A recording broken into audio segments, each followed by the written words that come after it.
while they're getting the lights going here, I just wanted to thank you all for braving the elements out there to come and learn about my mother, Annie Mae Pictou Aquash.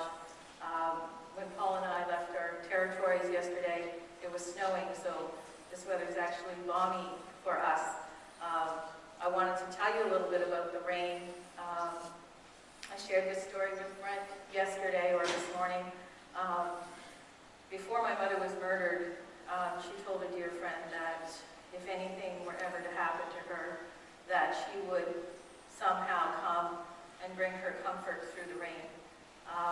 If anybody ever needed her, if she ever needed comforting, that she would come in the rain. So it's very fitting that it's raining tonight while we're speaking about her.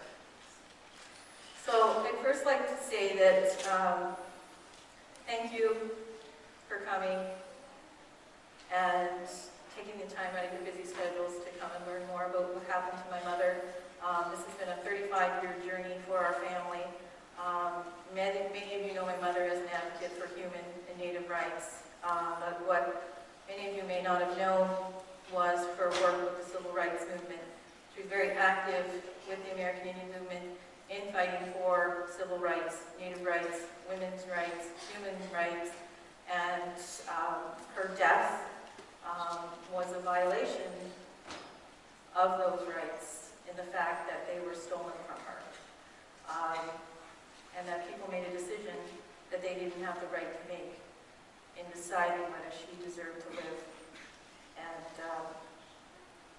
when they first invited me to come and speak at this civil rights conference, I hesitated because I thought, what does my mother's death, the hands of her own people, have to do with civil rights? And I didn't have to think very long about it before I realized that, as I explained, that the taking of her life and the fact that she was no longer able to participate in exercising and fighting for those civil rights in itself is a violation. My mother's injustice, living her injustice for the last 15 years, it's easy to get caught up in the details and not focus on that simple thought. It wasn't until our family actually focused on the fact that this wasn't a political issue, that it was, in fact, the basic right of her life being taken away. It led a lot of clarity and transparency for our family to be able to decipher and see a lot of the lies and deception that we've had to deal with over the last 35 years. My mother, as you know, was a staunch advocate for Native women's civil rights, and she protested and spoke about the deplorable living conditions in our communities. And as a consequence of the generational oppression of our Native communities, and she protested against the injustices suffered by our communities in a time when equality and justice for all were just words on paper and not a reality. With all the controversy invented and created over the last 35 years to keep my mother's murder hidden and buried, no one was more surprised than I when the realization hit us that we were dealing here with not the politics of historical injustice, as was commonly believed by some, but the basic fundamental right that a human being has to live their life undisturbed. Regardless of religious views, political opinions, or cultural traditions, no one has the right to decide if you live or die. Viewed under that context, that allowed us to see her truth. The one and only controversy involved in my mother's death was the conscious efforts of those who claimed to be her friends to hide their betrayal by using the injustices my mother worked so hard to fight against in their excuse and justification for murdering one of their own, thus making a mockery of all that my mother represented and stood for. It is my hope that through my mother's murder that some recognize the lessons to be learned and that there's a big wake-up call in our communities where historical injustices seems to have become a crutch for allowing injustices to proliferate through our communities. The civil and human rights movement is no longer a tool to deal with just to the government's injustices, but sadly now within our own communities.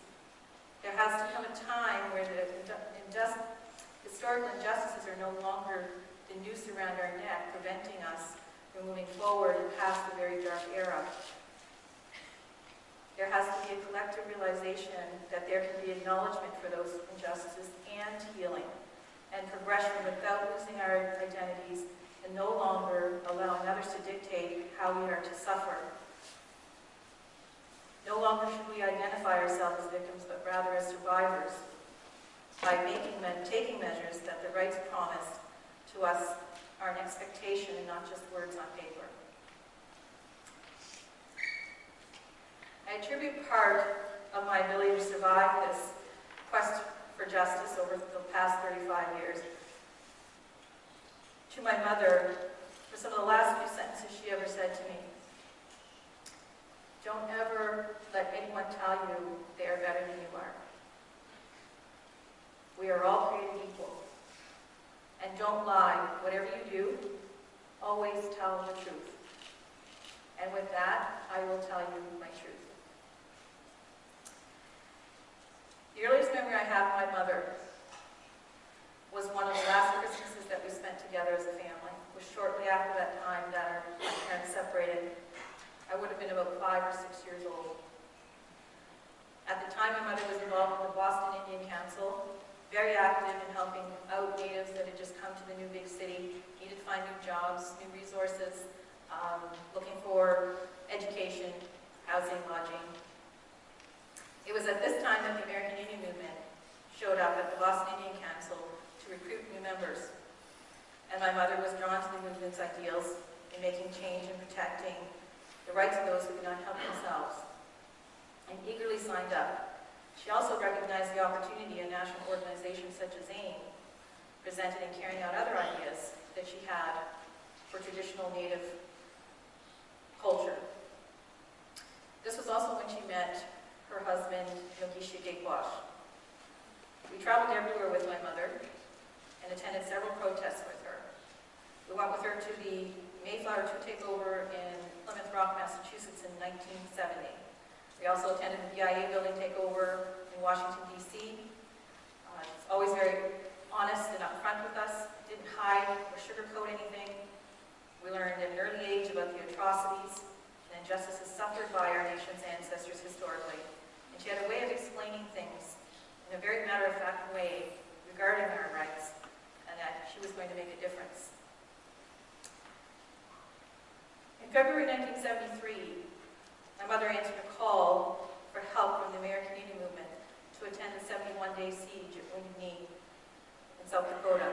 During the 71-day siege, she had made several trips back and forth between Boston and Wounded Knee to bring in supplies and to check in on us. It was during that time that she also married Mae Pictou. Because of my mother's activities with the American Indian movement, she quickly became wanted by the FBI and authorities. There were several warrants out for her arrest following Wounded Knee. In July 1973, my father came down to Boston and had a meeting with her.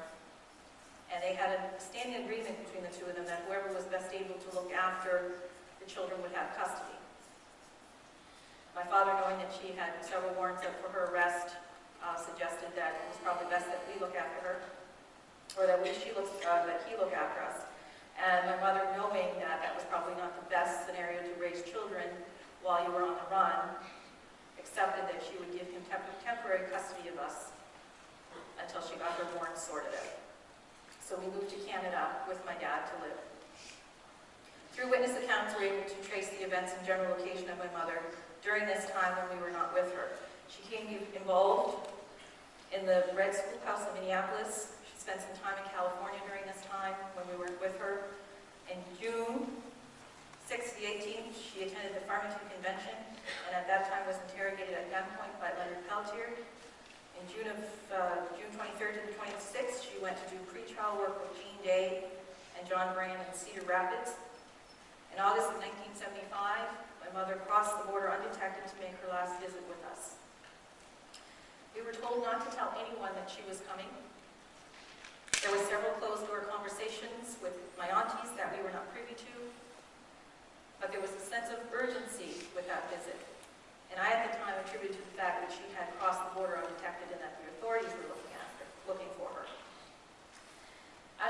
me, she got down on her knees and looked me straight in the eye and said those 3 words, or those 3 sentences: don't ever let anyone tell you they are better than you are.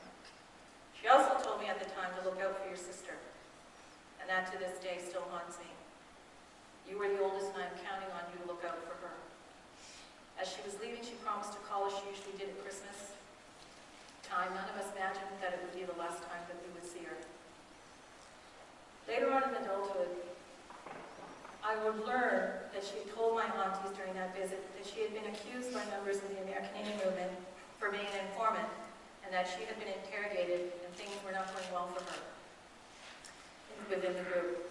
My auntie had begged her not to go back, but my mother was stubborn and believed in the potential of the movement so much that she had to go back to prove to them that she was not the person they were accusing her of. She made a decision to risk her own life because of belief in the movement and the work they are doing, but more importantly, she understood the power we had as victims in exercising our own rights. She never got that chance. My auntie would receive a call from my mother shortly after that visit from a payphone, and my mother seemed upset. My aunt could not get to her all the way from Canada, so she told her to call back with an address so she could wire her some money so she could come home. She never came back. Christmas of 1975 came and went, and we did not get our call from my mother. My parents and family put on a good face for us children, and it wasn't too long after the New Year that I noticed phone conversations being conducted behind closed doors. In March of 1975, my father sat us down in a big chair in our living room and told us the worst news of our lives. He had asked us if we wanted to go to her funeral, but we declined. No child wants to go to their parents' funeral. The reports that their sister had died of exposure did not sit well with my aunties. Knowing how my mother was raised in the woods and her survivor skills, it did not make sense that she would be dressed so poorly to go for a walk. So they made these concerns known, and at the time, Bruce Ellison volunteered on behalf of our family to request another independent autopsy. I never regretted not going to my mother's funeral back then, and was grateful that I didn't go after my aunties shared their story with me of what happened when they went. They were picked up at the airport in a van littered with guns and ammunition and taken to the site where they were waking my mother. They were not permitted to go anywhere near the body and had to stand at the door and could not stand next to their dead sister. During their time, they were repeatedly asked what the federal authorities had said to them. They began speaking in their Mi'kmaq language so that they could communicate to each other without feeling like they were being monitored. They left my mother's funeral heartsick and heartbroken with no more answers than they arrived with about what happened to their sister. I would later learn in adulthood that on my aunt's return from my mother's funeral, my auntie would begin a letter writing campaign that unfortunately, because of attitudes of some people in positions of power who did not have the same quality ideals that my mother had, went very slowly. Dozens of organizations were written for help and advice. Unfortunately, we received more letters with referrals, no resources for lawyers dealing with the racist attitudes of the time. The cards were stacked against them. When both AIM and the FBI are suspect, who do you turn to for help? All of these were contributing factors in some way to why my mother's case sat dormant for almost 25 years. But the number one reason that carried the most weight was explained in one of the last letters we received from the Secretary of State of External Affairs in Canada, from the FBI, stating that over 200 people had been interviewed, and they were having difficulty getting people to cooperate with the authorities to say what happened to my mother. It wasn't until 1980 that I learned the horrific deaths of how my mother died. Until then, there was so much silence amongst my family.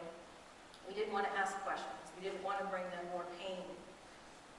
My father had said all we needed to know was that my mother was a warrior and that she died fighting for her people. Not having any answers, my family sat in silent mourning for many years and had nothing but our prayers and hopes that someone with the same morals and ethics that my mother possessed would step forward and speak their truth. I learned for the first time about my mother's death by reading a book by Joanna Brand. It was written in the 1970s that my sister had acquired through our high school library at 16. I recall reading about the details of her death and the reports of several gang members and their claims that they had loved and cared so much for her. Yet strange, none of them had bothered to contact their family in all those years. I began to feel something wasn't quite right with the stories and reports that were being said.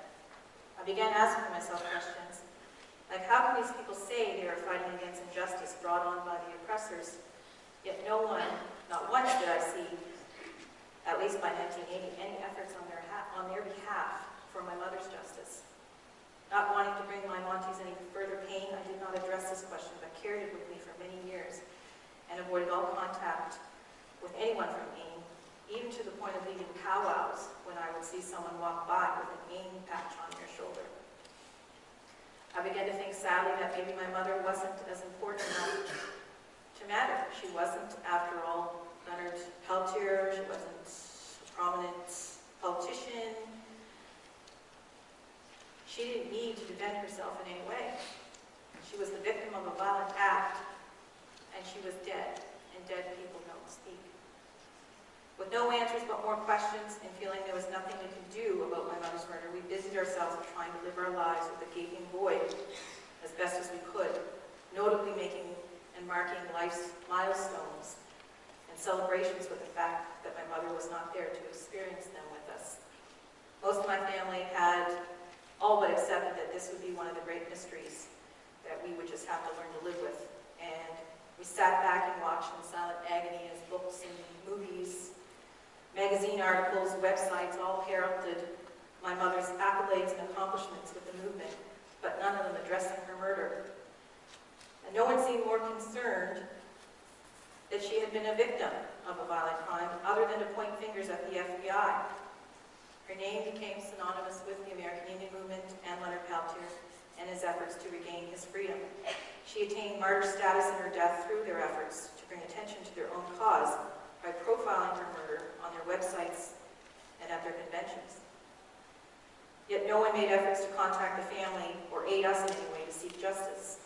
My mother's murder became an opportunity to highlight their own injustices and agendas, and for many years they used her image and injustice uncontested while we sat on the sidelines hoping and praying one day that someone with great integrity and honor would come forward and end our suffering. In 1977, our prayers were answered. We received a phone call that would initiate a 14-year journey for justice for my mother. My sister had called and said an auntie had called from Nova Scotia, and that she had seen an article written in a newspaper by a man from the United States who said he was a cousin of my mother's, and that he was trying to contact Annie Mae's daughters. That man was Robert Pictou Maloney. We sat in disbelief as he explained that his mom and my mom were first cousins, and that he had been traveling throughout the Southwest and had come across my mother's name, Annie Mae Aquash. Didn't make the familial connection until he started doing some research. He had heard some gossip that she had been murdered by her own people and that they were blaming the feds. He at the time had begun dating a woman who was affiliated with the Leonard Peltier Defense Committee and was met with concerning negative comments when he started asking about my mother. At the same time, he began to investigate, became affiliated with a man named Paul Denise from News from Indian Country who had been working on my mother's case since 1994. Robert explained that there had been 2 grand juries recently held and that the case had been reopened. It was through the investigative efforts of journalists Paul Denise and Robert that we were able to connect the dot in confirming that it was indeed members of the American Indian movement and her own group and not the FBI, as they had all claimed for 22 years, who were responsible for her death. At that time, my sister and I had just had our daughters and felt very vulnerable and and nervous about stepping forward and demanding justice publicly. My sister being a member of the RCMP, which is like your country's FBI, was restricted from having any involvement in demanding justice publicly from the government, from either government. So I was thrust into taking that role as the public spokesperson for the family with no preparation or background information other than that my mother was the victim of a violent crime. An individual that did not have the right to make those decisions decided that my mother did not deserve the right to live. We spent the next year and a half reading everything we could get our hands on to bring us up to speed.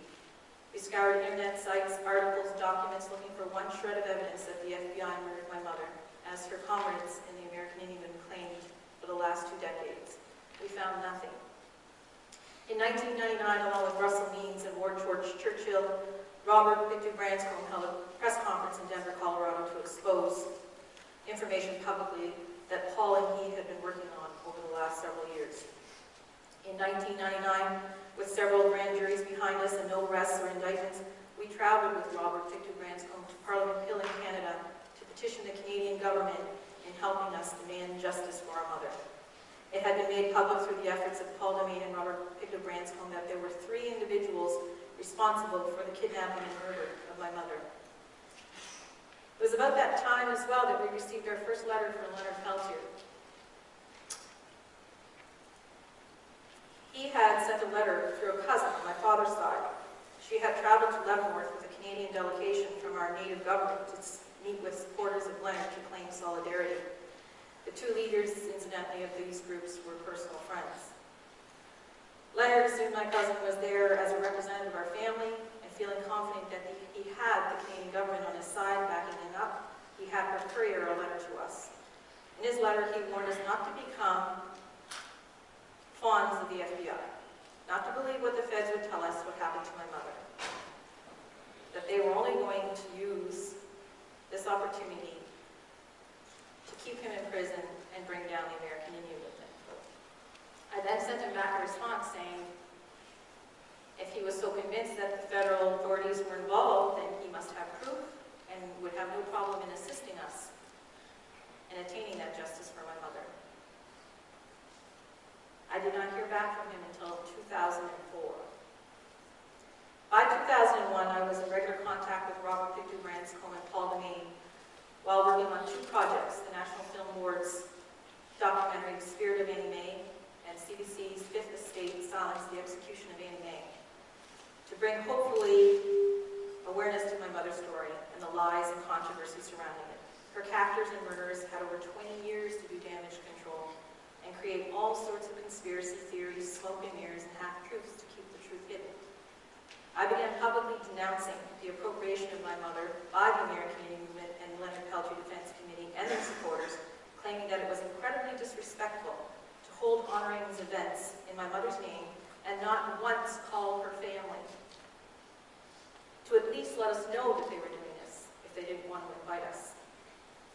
In early April 2002, I received a phone call from Paul Demain saying that he had spoken to Richard Tuwell, who was with Arlo Looking Cloud.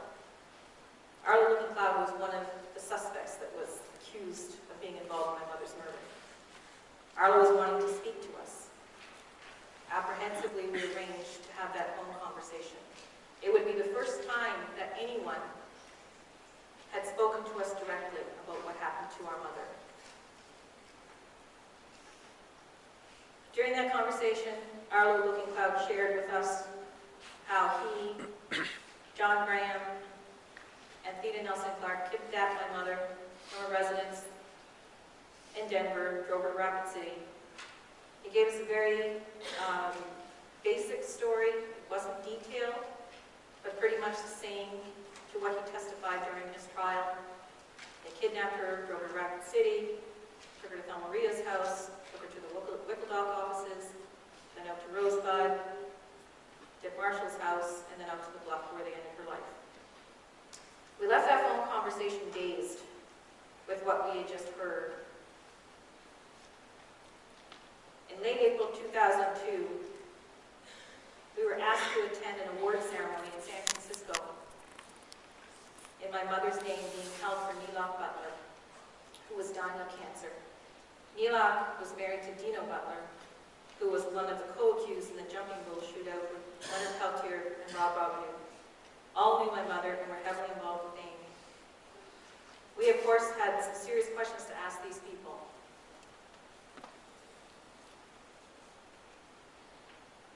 All members of Amy. Shortly after we arrived in San Francisco, John Trudell arrived. But nothing was more surprising during that visit when during a healing ceremony for NELAC, the women officiating a healing circle announced that if there was anyone else that wanted to ask for anything, that now would be the time. And my aunt, in her shrill little voice, stood up to her full 4'8" height and said, "Yes, I want to know what happened to my sister." I was standing holding Dino's hand in the circle and he began to shake. And I looked at him. His eyes welled up with tears. And then I saw John Trudell run out of the room, run back into the room, run out of the room again in a panic, like a chicken with his head cut off. NELAC grabbed John, took him into the adjacent bathroom, and I looked at Dino and said, "Is this true? Are these the people that murdered my mother?" And he began to cry. Just then, NELAC rushed in, grabbed Dino, grabbed my aunt, and they all went into the bathroom. In that bathroom, they told my aunt that indeed, these were the three involved in my mother's murder. For me, that was a defining moment, that I got confirmation of the conspiracy and betrayal and lies members of the American Indian movement created to hide my mother's murder. On my return from that bizarre display of events, I was charged with a new purpose to get answers on how they could treat one of their own with such little respect and value. And I wondered who else was lying. So I called Rob Robidoux in Spain to confirm what Dino, NELAC, and Trudeau had said in San Francisco. And also by this time, we had had several reports from friends of my mother's that she had been interrogated at gunpoint by Leonard Peltier, and that he had put a loaded gun into her mouth during the Farmington AIM convention and interrogated her for being an informant.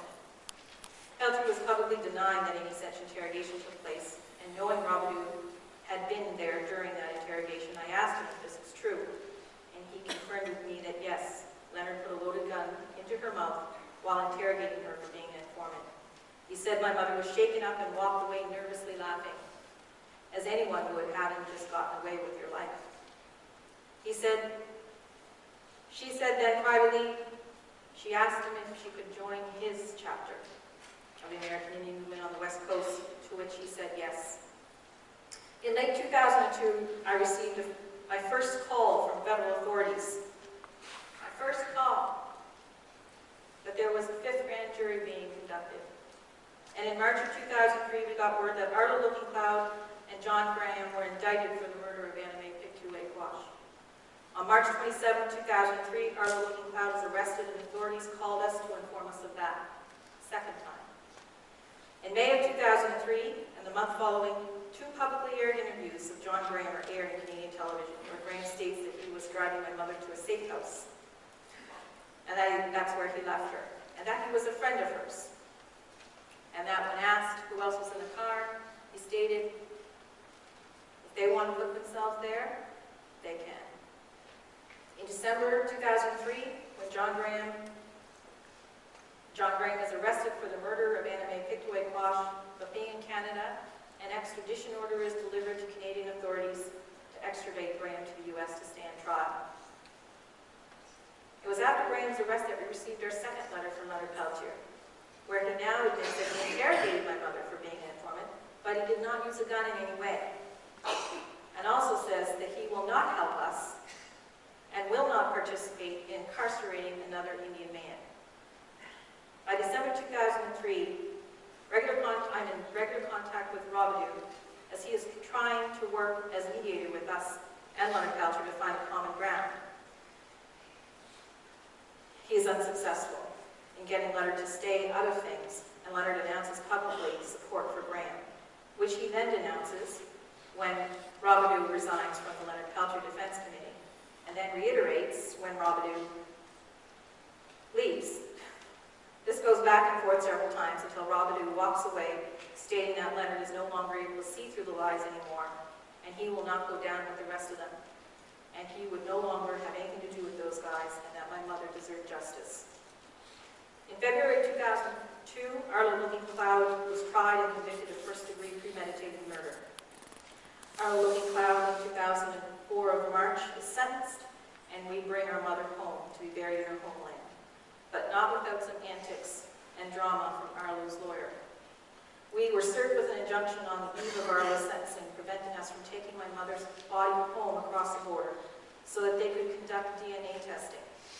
During the hearing, the morning of Arlo's sentencing, the judge asked why the defense needed DNA testing, and they said to determine that in fact it was Annie Mae, and to rule out any evidence of rape, and the judge said identity was confirmed through fingerprints 28 years ago, and your client is not charged with rape.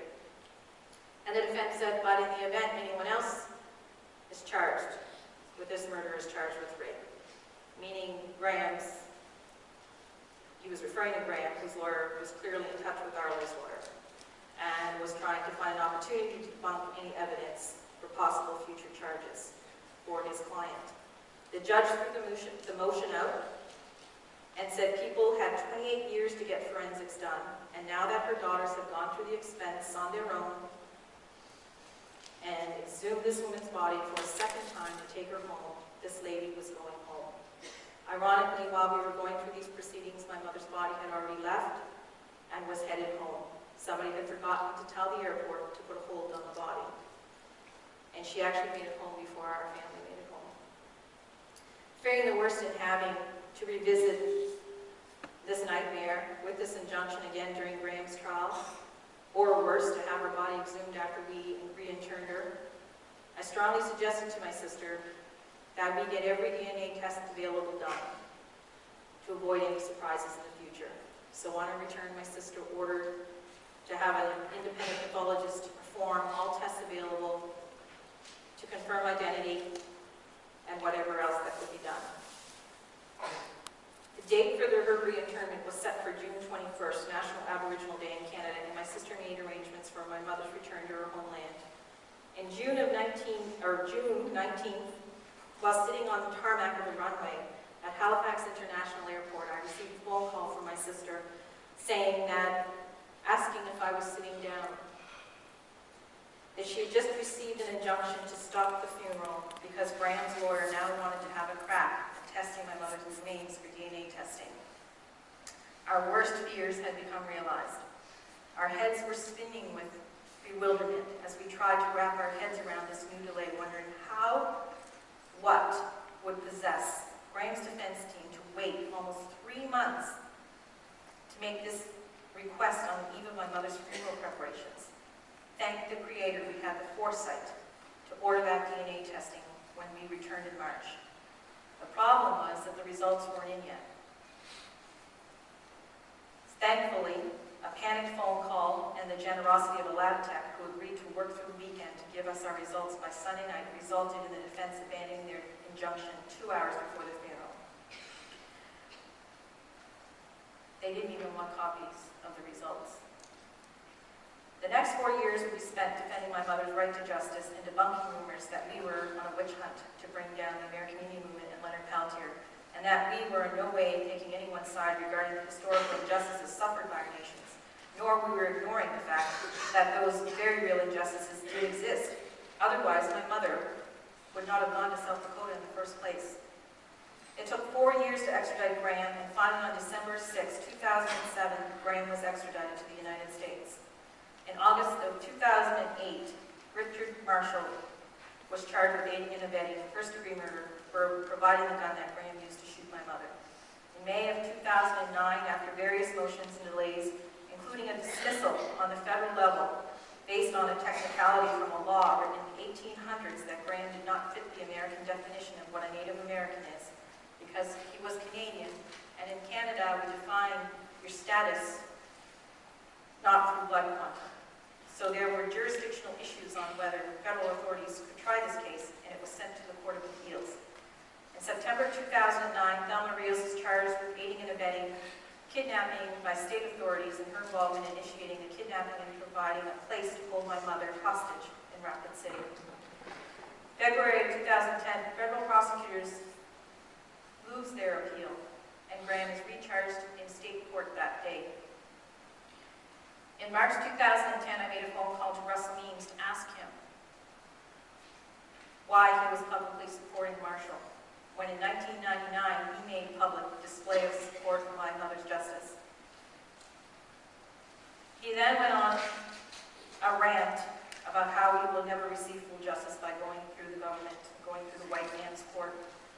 All these years that happened to my mother, but that the federal authorities didn't want to hear the truth he had known and testified at grand juries, and they never called him up. I asked him, what did he know? And he said he knew who ordered my mother's death, but that he was sworn by an oath of loyalty that he made to that person not to divulge that information as long as they were alive. In April of 2010, Dick Marshall was tried, and a jury could not determine without a doubt that Marshall knew in advance that they were going to murder my mother. When Arlo, John, and Theda brought her to his house as their hostage. They could also not prove that he provided the gun, despite claims that Arlo testified that he did not have, that he had not previously testified to confirm the new information. Despite the fact that he made no effort in 35 years to speak to these events when my mother was clearly being dragged to her death, nor did he make any phone calls or do anything to stop them. In November of 2010, Thelma Rios pleads guilty to her involvement in the kidnapping of Annie Mae Pictou Aquash. This would be the second time that someone spoke the truth. Arlo Pictou being the first one, and now Thelma Rios. December 2010, John Graham stands trial and is found guilty of aiding and abetting felony murder. 3 trials, 1 guilty plea, and the sworn testimony of 23 witnesses have finally, after 35 years, brought justice to our family and to my mother. But most importantly, if it were not for the efforts of a handful of individuals willing to put their lives at risk in pushing that envelope tirelessly over the last 17 years, we would not be where we were today in our quest for justice. Individuals such as Kamuk Akafee and Cyril Chapman, who got called informant because they had the nerve to expose the truth. As we all know, my mother's murderers would not offer that up willingly, especially after having lied for 20 years about the truth. Also to individuals I am proud and honored to call family, Robert Pictou Branscombe, who we sadly lost in December, and Paul Maine, who was here with me this evening, both responsible for spearheading this quest for justice. Paul Maine has spent almost 2 decades publicly exposing the truth and demanding justice for my mother, until authorities were able to get testimony from witnesses, too consumed with fear of retaliation to speak their truth, but who could no longer deny that an injustice had occurred here, thus exposing the truth so that my mother's murderers could be held accountable for a decision they had no right to make. Our journey is not over. Someone made that call to initiate the events that would lead to my mother's death. Questions have to be asked of current leadership of the American Indian Movement and the Leonard Peltier Defense Committee why nothing was done about exiling these individuals from their groups. Why are they so adamant at protecting the integrity and sanctity of their professed brotherhood with criminals and murderers? Is a woman's life, one of their own, not as valuable as the brotherhood? Why does the actions of Leonard Peltier's interrogation of my mother at gunpoint and his refusal to help the daughters of a heinous crime continuously get ignored? Not to mention the fact that he is currently supporting Graham, who has been found guilty of her murder. The American Indian Movement's refusal to address my mother's murder will not go unnoticed. And there should be a public outcry from those members who I know have pure hearts and are doing good things for our people. My mother was one of those people, and no human being deserves to be treated like some dirty secret. And until this is done, my mother's murder will continue to haunt the leadership of the American Indian movement. In the last 36 years, the 36 hours of my mother's life, she suffered indignities no human being should ever have to suffer. The hands of her own people, who then lied, conspired, and pointed fingers at the very institution my mother spent her life, her short life, protesting against for their injustices brought upon our nations.